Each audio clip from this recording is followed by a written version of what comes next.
Bismillahirrahmanirrahim. Assalamualaikum warahmatullahi taala wabarakatuh. Alhamdulillahirabbil alamin wassalatu wassalamu ala asyrafil anbiya'i wal mursalin wa ala alihi washabbihi ajma'in. Alhamdulillah. Okey, baik. Jadi murid semua, selamat datang ke camp Misteri Solat secara atas talian ni. Baik, jadi insya-Allah sekarang bersama Ustaz, nama Ustaz Ahmad Fakhr Rakib, panggil Ustaz Fakhrul. Okay, hari ni sekarang ni kamu semua akan bersama Ustaz Fakhrul akan menunjukkan perlakuan solat.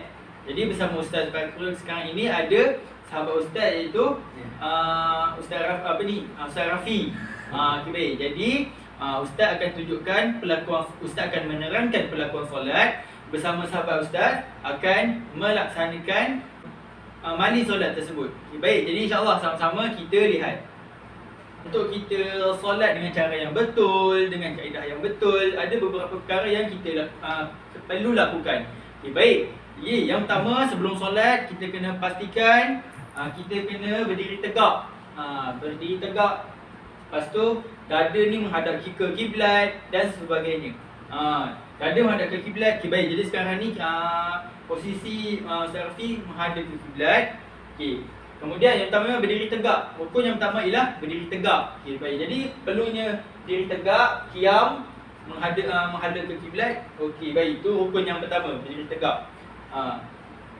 Kemudian rukun kedua ialah niat berserta takbiratul ihram. Jadi macam mana? Niat cuba rukun yang kedua kita akan niat. Okey, baik. Jadi Ustaz Rafi, sila bacakan niat solat. Solat subuh. Usalli fardhu subhi rak'ataini lillahi ta'ala. Okey, usalli fardhu subhi rak'ataini lillahi ta'ala. Sahaja aku solat fardu subuh 2 rakaat dengan Allah Taala. Okey, itu niat. Baik. Tapi niat berserta takbiratul ihram. Okey, rukun ketiga ialah sesuai takbiratul ihram. Okey, Rafi tunjukkan takbiratul ihram. Allahu akbar. Okey, baik. Ini merupakan takbiratul ihram. Okey. Macam tadi, Allah. Okey. Kedudukan takbiratul ihram bagi lelaki ialah ni takbiratul ihram diangkat separa dengan bahagian dada. Dan ibu jari tangan ini dia berada di separa dengan telinga. Jadi dia akan kedudukan tangan akan sejajar dengan telinga dengan bahu di paras dada. Itu menunjukkan kaedah bagi solat yang betul bagi takbiratul ihram lelaki. Jadi sewaktu takbiratul ihram tu apa yang perlu dilakukan ialah dengan mengucap melafazkan takbiratul ihram tersebut, iaitu Allahu Akbar. Allahu Akbar tu yang perlu diucap. Sebab apa?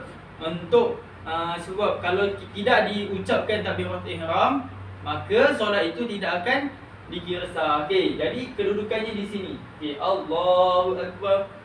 Allahu akbar. Okey, baik. Sekarang tadi dah lafazkan takbiratul ihram. Kemudian seterusnya ialah kedudukan tangan kita. Kedudukan seorang itu sewaktu solat ialah di antara dada dan pusat. Dia tidak boleh ke bawah pusat, dia tak boleh atas ke dagu. Jadi dia di antara di atas pusat ke dada. Dia dekat atas pusat, di atas sikit. Atas sikit ni. Macam ni. Jadi ini kedudukan pelakuan solat yang betul. Kita letakkan tangan di atas pusat, ke atas. Okey, baik. Jadi seterusnya, okey, takbiratul ihram sudah. Okey, kita pergi pada rukun yang seterusnya ialah rukun keempat, iaitu membaca Al-Fatihah. Okay, baik. Silakan baca Al-Fatihah. Bismillahirrahmanirrahim.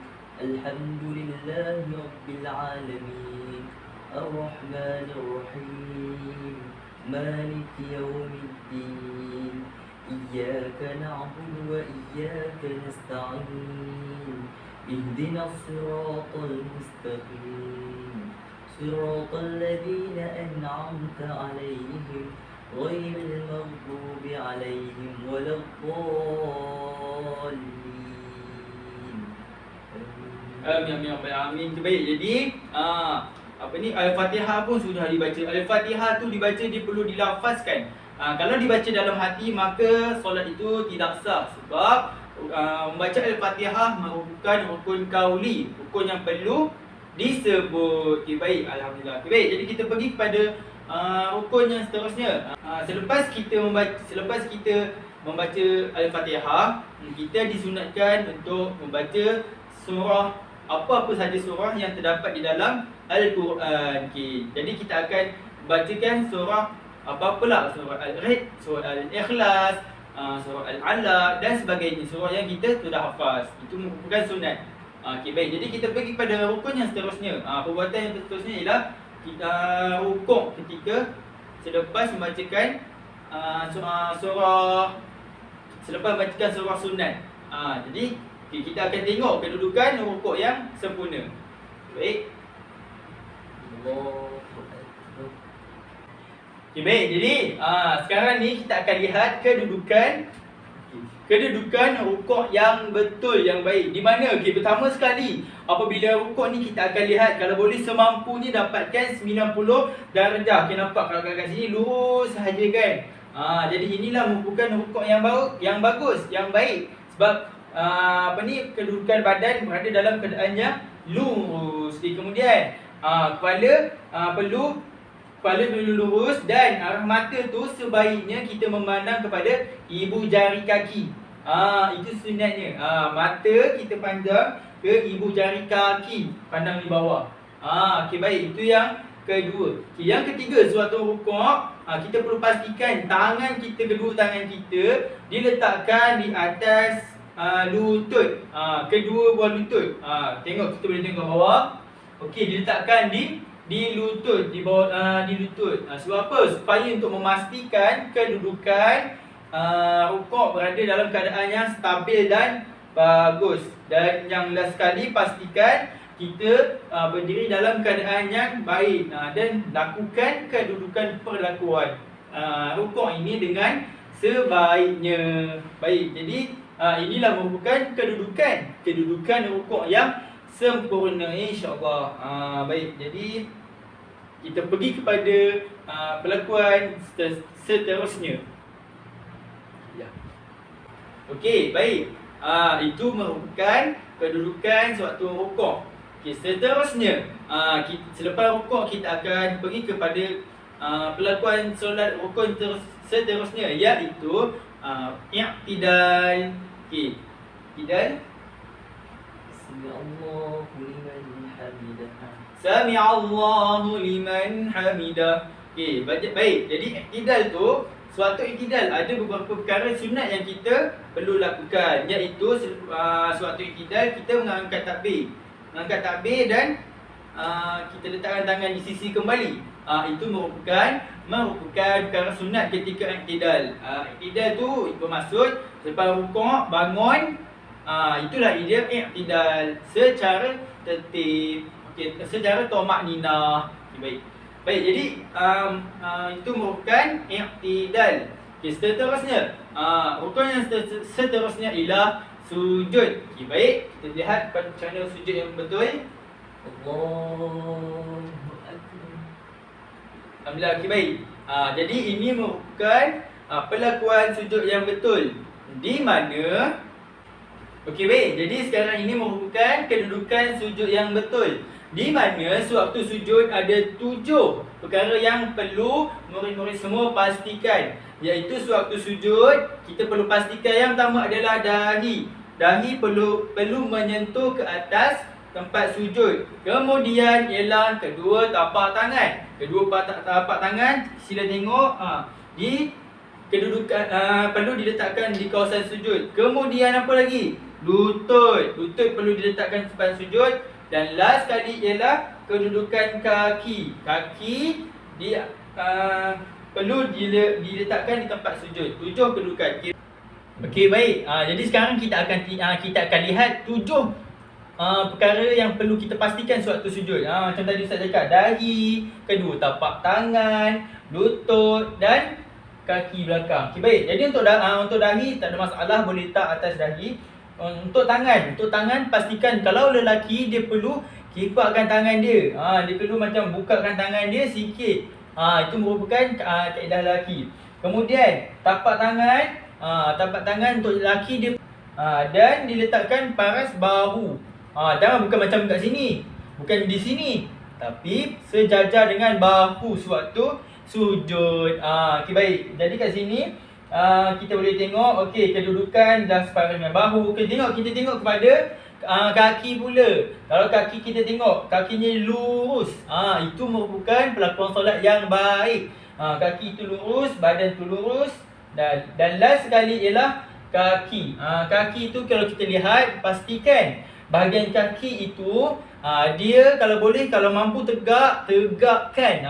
Tak nak cendung-cendung dan sebagainya. Tengok kaki kalau di situ, kaki dia tegak. Kalau ada 5 jari kaki, 5 tu kita macam mana? Kita letakkan 5 jari kaki itu di atas tempat sujud. Jadi baik, inilah merupakan pelakuan sujud yang baik dan bagus, insya-Allah. Baik. Jadi kita pergi kepada pelakuan seterusnya ialah selepas sujud kita akan kita akan buat duduk antara 2 sujud. Okey. Allahu Akbar. Okey, baik. Murid semua. Jadi sekarang ni kita akan lihat kedudukan duduk antara 2 sujud. Kita sujud, kita bangun, kita sujud balik. Jadi kita akan ada rukun duduk di antara 2 sujud. Jadi macam mana duduknya ialah dia macam ni. Di mana kita lihat kalau tangan ni kita letak dekat atas peha, bukan kita letak kat bawah. Bukan kita letak dekat atas perut, tak. Kita letak dekat atas peha, kat hujung tu. Okey, pertama. Yang kedua, kedudukan duduk antara 2 sujud ialah kaki dia akan tegak. Okey, macam tadi kita sujud. Kemudian, jari dia, kelima-lima jari kalau mampu kelepitkan dan letakkan dekat atas tempat sujud. Tempat duduk. Kemudian apa lagi? Kemudian pastikan dada tu tidak sengit-sengit, tidak sengit menghala ke kiblat lain, arah lain, tidak. Dada tu sentiasa perlu menghadap ke arah kiblat. Okey, baik. Jadi ini merupakan kedudukan duduk antara 2 sujud yang bagus, yang mantap. Okey, baik. Jadi seterusnya kita akan ada duduk tahiyat akhir. Okay, kita akan sujud dahulu, kemudian kita akan duduk tahiyat akhir. Okey, baik. Kita boleh tengok sujud balik. Allahu Akbar. Okey, kemudian kita akan lihat kedudukan duduk tahiyat akhir. Allahu Akbar. Okey, baik. Kedudukan duduk tahiyat akhir dia sama sahaja seperti kedudukan sebelum ni, iaitu kedudukan 2 sujud, di mana kaki perlu ditegakkan, tangan perlu diletakkan di atas peha. Dan cuma perbezaannya di sini ialah kedudukan pinggul kita. Pinggul kita tu kita letak dekat bawah, dan kaki kiri kita akan disilangkan masuk ke dalam, dan kita akan duduk kaki kiri kita ni akan berada di bawah badan kita, yang akan menampung kita punya badan. Baik, kalau boleh kita lihat di sini. Nampak?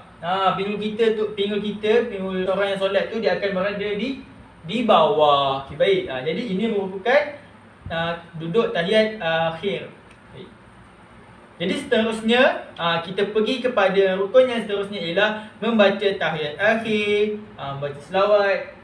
Baik, jadi kita pendengarkan bacaan duduk tahiyat akhir. Bacaan tahiyat akhir. Baik. At-tahiyyatu mubarakat salawatu thayyibatu lillah. Assalamu alayka ayyuhan nabiy wa rahmatullahi wa barakatuh.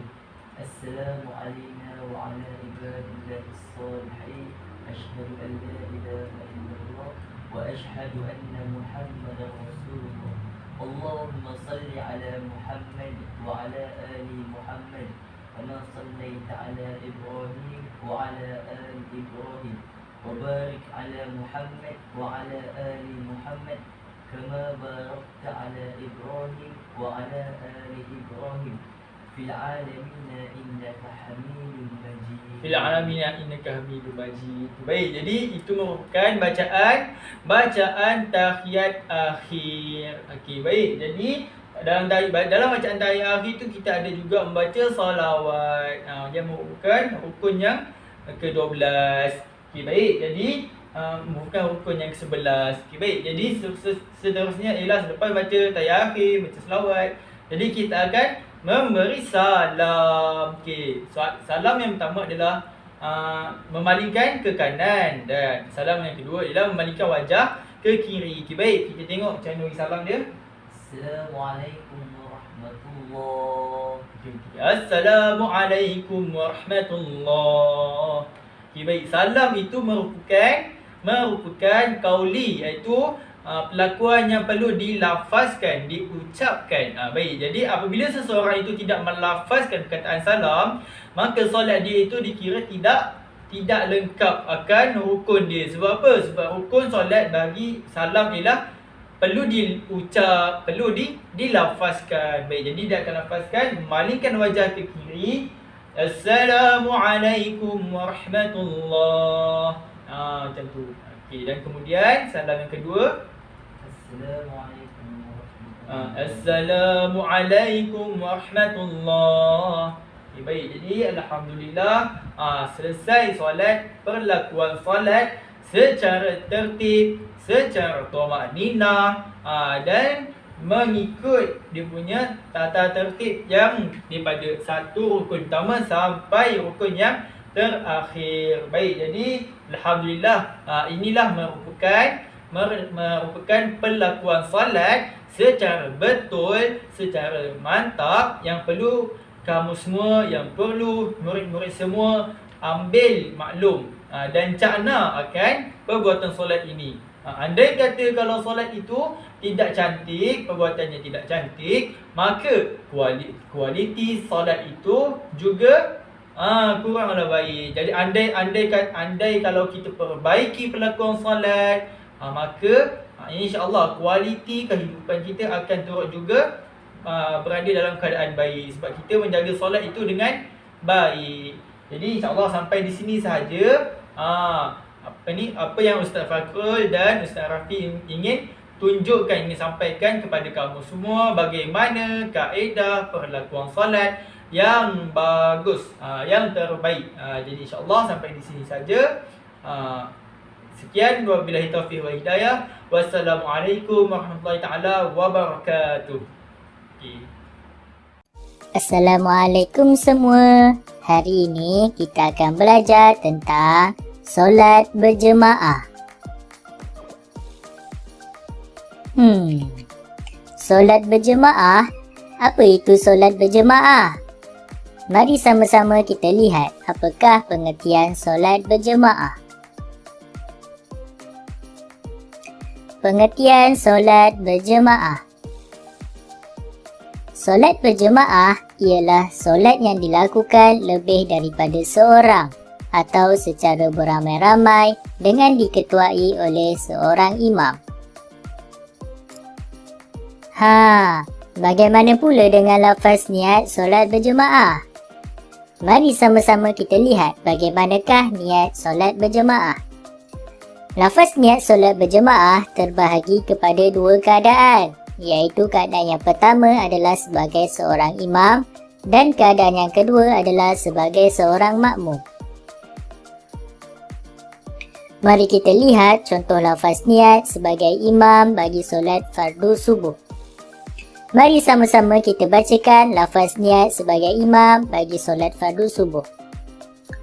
Usolli fardu subhi rak'ataini adaan imaman lillahi ta'ala. Maksudnya, Sahaja aku solat fardu subuh 2 rakaat tunai sebagai imam kerana Allah Ta'ala. Kita lihat pula lafaz niat sebagai seorang makmum bagi solat fardu subuh. Mari sama-sama kita baca lafaz niat sebagai makmum bagi solat fardu subuh. Usolli fardu subhi rak'ataini adaan makmuman lillahi ta'ala. Maksudnya, sahaja aku solat fardu subuh 2 rakaat tunai sebagai makmum kerana Allah Ta'ala. Anda sudah tahu bagaimana cara lafaz niat sebagai seorang imam dan seorang makmum. Jadi kita lihat pula kepada hukum solat berjemaah. Hukum solat berjemaah terbahagi kepada 2, iaitu hukum yang pertama adalah fardu kifayah bagi solat fardu, iaitu solat fardu subuh, solat fardu zuhur, fardu asar, fardu maghrib dan solat fardu isyak. Hukum yang kedua adalah fardu ain bagi solat Jumaat yang diwajibkan kepada seluruh kaum muslimin. Seterusnya, mari kita lihat bagaimana tata cara kedudukan solat berjemaah. Terdapat beberapa keadaan bagi kedudukan solat berjemaah. Mari kita lihat satu persatu. Keadaan yang pertama adalah bila mana imam adalah lelaki dan makmum adalah seorang lelaki. Makmum hendaklah berada di sebelah kanan imam dan berada di bahagian belakang sedikit daripada imam. Keadaan kedua adalah imam lelaki dan makmum adalah seorang perempuan. Makmum hendaklah berada di belakang imam.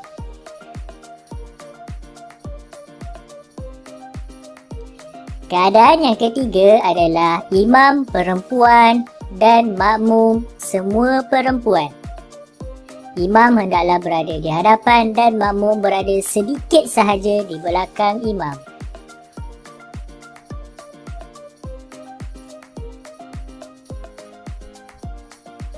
Seterusnya, imam adalah lelaki dan makmum adalah beberapa lelaki.